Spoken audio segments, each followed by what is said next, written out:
Hello, photographers. Real quick before we get started, the 2020 5-day deal photography bundle is available now, but it's only available until October 20th, 2020. You can get $3,000 worth of photography education for under $100. Check out the link, and now let's get on to the video. Today I wanted to give you some quick tips to make your compositing easier. Right? Compositing is taking multiple photos or images and combining them together to create something new and different. And this photo right here that we're looking at on screen is a perfect example of that. This photo started out as this right here. So I added the moon, I added the clouds, I added the pipe, I added all of this other stuff. And when you are preparing to shoot a composite, one of the best things that you can do is have an idea of what the composite is going to be in the end so that you can shoot the photo to make the compositing easier, right? So often I see people who just take a random photo and then they want to turn it into a composite, right? And if you just take a random photo, let's say I took a photo of Cecilia and it was just her sitting on the ground outside in the sun, in the grass, right?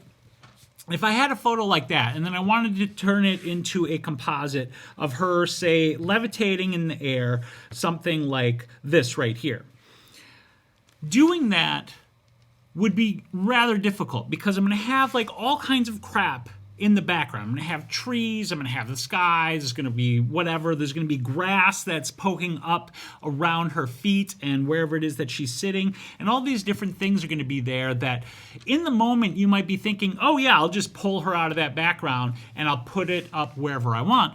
But then when it comes to actually doing the work of that, it is a giant pain in the ass. Let me tell you, I know because I used to do that without thinking. But if you take the time and think, okay, I want to make a composite where my model, my subject, whatever it is floating in the air, like this example right here, is falling and looks like they're falling and have a black background behind them, right? What does that mean? How are you going to shoot that? So there's a couple of things that I did in order to accomplish that. If we look at the original photo, first of all, I shot it on a black background. If you shoot it on a background that's similar to what you're going to have in the composite, that's going to make making your composite that much easier. Now, you'll see I have all kinds of other junk around that I had to get rid of. Stool, all of this other stuff, right? So I still had to select and remove her from the background. And knowing that I was going to have to select and remove her from the original photo background, I also thought about how I was going to light her. And this is another key to making your composites work and making them easier. Because when you are using a tool like Affinity Photo or Photoshop to create a selection, the key to getting a good selection is contrast. So if we look at this, there's a great deal of contrast in between her hair, her body, her outline, and the background. And having that contrast, that's what allows the software, when you're trying to make a selection, to say, keep this part, remove that part.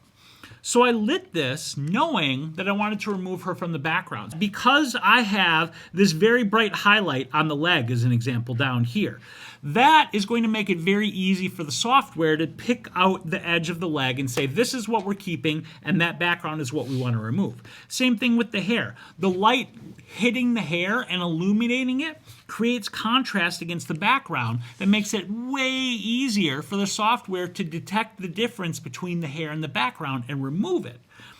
So if you think about and light your subject in a way that makes it easy to extract them from the background, then creating your composite is going to be so much easier. Thank you for watching, and don't forget about the 5-day deal. In fact, my new video course, Beyond Manual Mode, is launching with this year's 5-day deal. Beyond Manual Mode is all about building on the fundamentals to help you do two things. First is to learn more about the camera and how it works so that you can use your camera to its maximum potential. Second is to embrace and extend your creativity so that you can make images instead of just taking photos. The lessons in Beyond Manual Mode weave together the technical and the creative to give you the tools to start exploring your photography more intensely and more creatively. And like all of my courses, it is packed with fun, practical, and easy to follow lessons to help you bring what's in your head to life in your photos. Specifically, Beyond Manual Mode has 17 brand new video lessons covering things like dynamic range, how to give control back to the camera, color theory, and a bunch more different stuff. And that is just my course. The 5-day deal has courses from amazing educators like Matt Granger, Jessica Whitaker, Joel Grimes, and Jerry Giannis. In fact, I am excited to go through Joel Grimes' One Light Masterclass course. And that is right. I've already purchased the 5-day deal for myself. I mean, why wouldn't I? It is an incredible value. Now, the 5-day deal doesn't last long. It's right in the name, and you only have until October 20th, 2020 to get this deal. So go check it out at this link and then take some damn photos.